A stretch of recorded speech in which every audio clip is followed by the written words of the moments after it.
Hello everybody and welcome to the next instalment in OLM's Around the World Cooking Challenge. Today we are going to make something from Italy, which is a pizza with a slightly different touch in the way we're cooking it because we're going to be cooking it in a pan.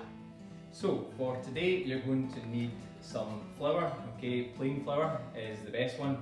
If you can find actual Italian, it's called 00 flour, it's even better, you can get it out of some Italian delicatessens, but plain flour is just as good.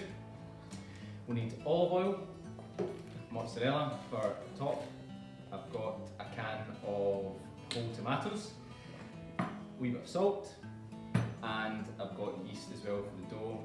I'm using dried yeast, you can use fresh yeast if you can find it. And also different yeasts require sort of different processes, so just be careful and read the instructions. This one, for example, needs a wee bit of sugar to help activate it as well, I think.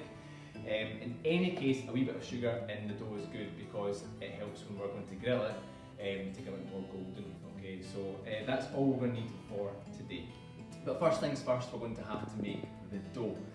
Now, we're going to activate the yeast first. Now some yeasts will be different, you just have to read which one is appropriate and how to activate it for you. I've put in a little bit of sugar into the water as required. I've measured out 7 grams of yeast. That will be for 250 grams of flour. 250 grams of flour will probably make about 2 pizzas. We'll put the ingredients on for you so you can see them.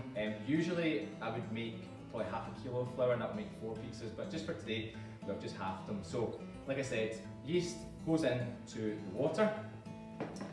This one needs to be whisked up a little bit, okay, just to help with activation, and then we're just going to leave it there. We can't use the yeast until it starts to foam a little bit. So in the meantime, I'll start measuring out my flour. So once we've got the flour in there,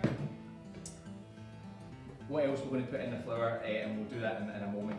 But we're going to put in salt, but we'll put in that towards the end because we want to make sure the yeast is in first of all, because sometimes the salt can have a negative effect on the yeast and how it actually helps the dough to rise.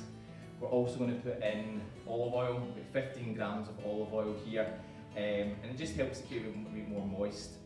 When we put it in, I'm not going to put all of it in because I'm going to get you back from what I'm going to show you. Okay. So we're just going to wait for the yeast to activate. Like I said, this one needs to sort of be frothy on top first of all, and then we'll add it in. So our yeast has frothed up nicely on top, so we're just going to add that in to the dough. I'll need to add a bit more water, so I like to add a wee bit less water at the start, and then I can always add more, so I'll just add a bit more warm water in there, and that will get in more yeast afterwards. When we're then mixing, we're just going to start mixing the dough. I like to put the dough up sort of to one side of the bowl and have the water down, and then just slowly mix it in from there. And that way, it just becomes a bit more even, I would say. And at this point, I'm going to add in some of the oil because the oil obviously is adding more liquid. I don't want to wait to the end and then I'm adding more oil and more liquid. So I'll just start adding on the oil. I'll just leave a wee bit in the cup, okay, and we'll use that later. At this point, I'll add in the salt as well.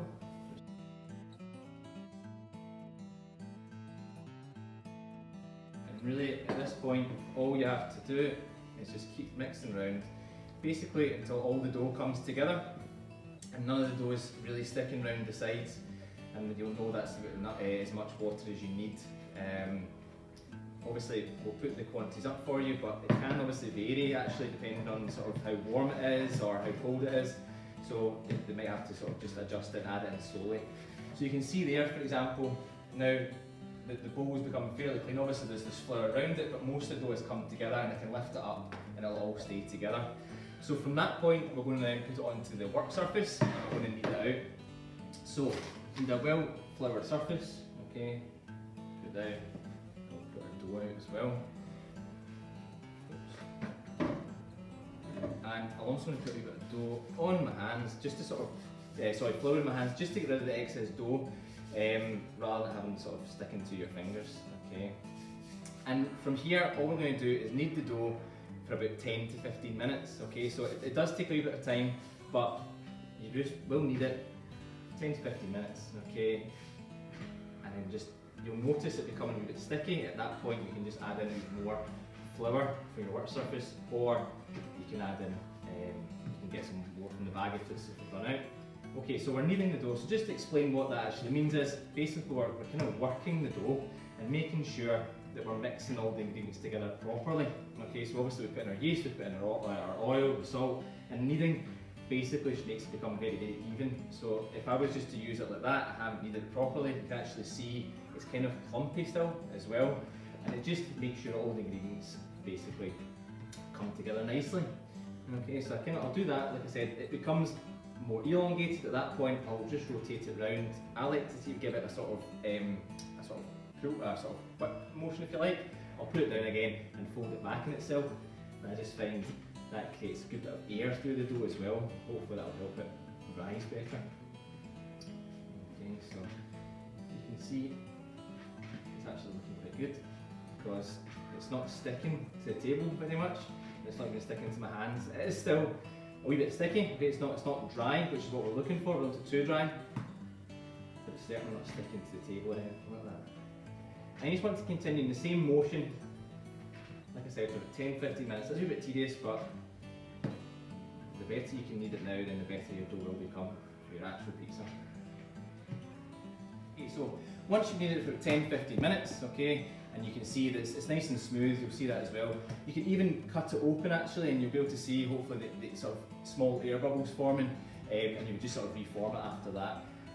The wee bit of olive oil left over, we'll put that into our sort of a biggish bowl, okay, and this is where we're going to leave our dough for probably about 3 or 4 hours, okay, for it to rise.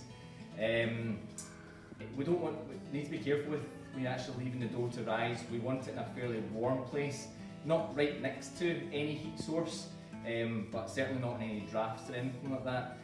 Quite a good one actually, a good place to do it is actually put it in an off oven, or just turn the light on in your oven, and it's generally a good temperature for it to rise. Anyway, once you've got that, it's okay, you've spread the olive oil around your bowl, and that just stops it sticking later on. Form your dough into a nice ball, okay, and then just drop it in basically, okay. You then cover that with cling film, make sure it's nice and airtight, and just leave it to rise. Don't be tempted to open the cling film, just keep it there for 3 to 4 hours. Again, probably double in size, and you'll know then that is more or less what you're looking for. So, okay. I made this morning, it's been rising for a while, so you'll notice there's lots of air bubbles on it, okay, and it's probably doubled about in size. So the next thing we're going to do is we're going to put it onto our work surface again, more flour, okay, and it's time to actually what we call cut the dough. Okay. Once you've actually got it out of the bowl, make a sort of sausage shape like that, and then again you can measure if you want. You don't exactly have to. Okay, you just cut it down the middle like that. Okay. From there, you're going to form 2 balls with this. Okay. So the best way actually is just to grab it and fold it under itself like that. Okay. Or you can, in actual fact, once you've got that, is just actually do it on the work surface like that. The important thing is you end up with a ball about that size. Okay. I would put some flour down, okay, on the work surface, okay, just make sure it doesn't stick, okay, and then just leave it at that. Do the same with the other one.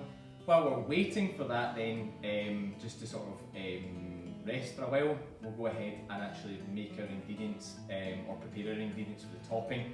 We're going to make a margherita today, which is very, very simply just tomatoes, mozzarella, ideally a wee couple of leaves of basil. I don't have any unfortunately today, but that is what you're looking for.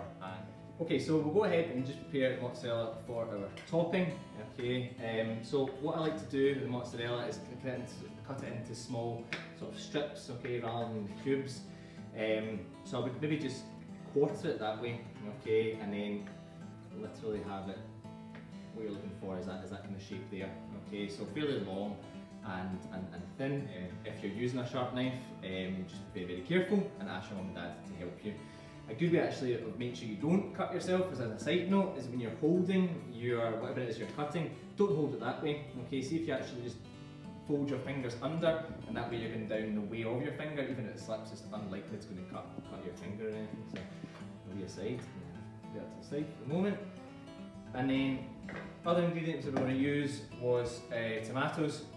I know you can buy tinned chopped tomatoes. I prefer actually the whole tomatoes, and that way you can actually do it by hand, and it just comes out much better, I would say. So what I would do is just put in the tomatoes straight into the bowl.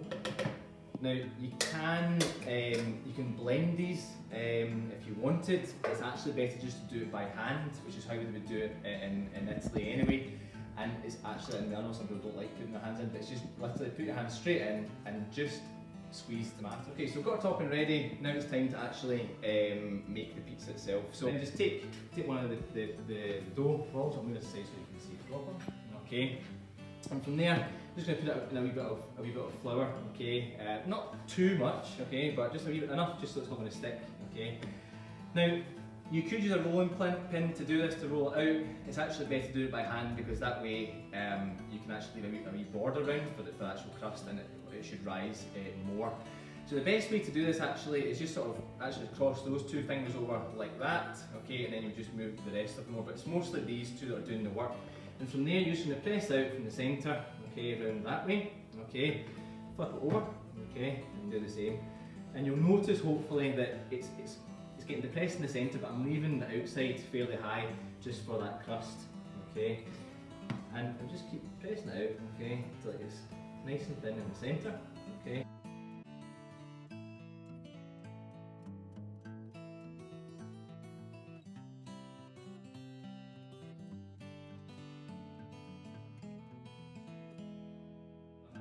So, what's strange about our pizza today, we're actually going to cook it in a pan, okay? And I know it sounds strange, but it actually is one of the better ways to do it at home, okay? Because home ovens just don't really get hot enough for it to cook properly. So we'll start off with it in the pan, okay? On top of our hob, and then we'll finish it off under the grill, okay?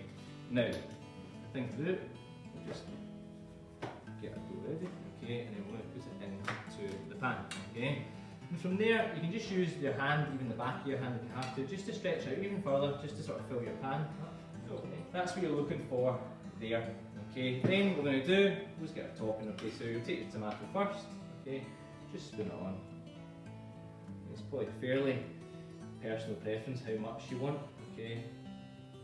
And I'll just move it around, leaving a wee border again round the sides for the crust, where the sort of the higher part of the dough is.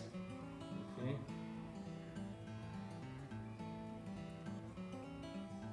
And then from there, we'll just put on our cheese, okay. Again, probably quite personal preference how much you would like on it, okay. I don't like too much on it, okay. And like I said, a nice basil leaf would go well on top as well. A wee bit of parmesan, grated parmesan is nice as well on it, okay. But once you're happy that it's ready, okay, that should be good to go. That's what your pizza should more or less look like. After that, you're going to put it onto your hob. Okay, nice high heat to start off with, certainly get a good bit of heat in the pan. Okay. I would put a lid on as well to keep the heat in. I don't have another lid, so I'm just using a second pan. Okay, and you just fire that on top like that.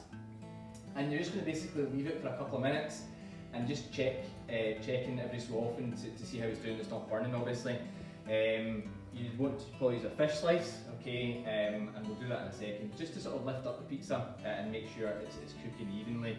And as soon as it's lightly golden on the bottom, you're then good to move on to the next stage. The pizza's been on for about a minute or so, and you can actually see it already. It looks nice because as you can see around the side, it's kind of rising up, so the heat is even helping the dough continue to rise, and that's what will give it sort of nice, sort of airy pizza when it's actually finished. So we'll just keep an eye on it, just sort of keep lifting up at the sides, make sure underneath it's not burning too much, okay? Again, you want that sort of golden underneath before we'll put on to the next step, which is actually put it under the grill.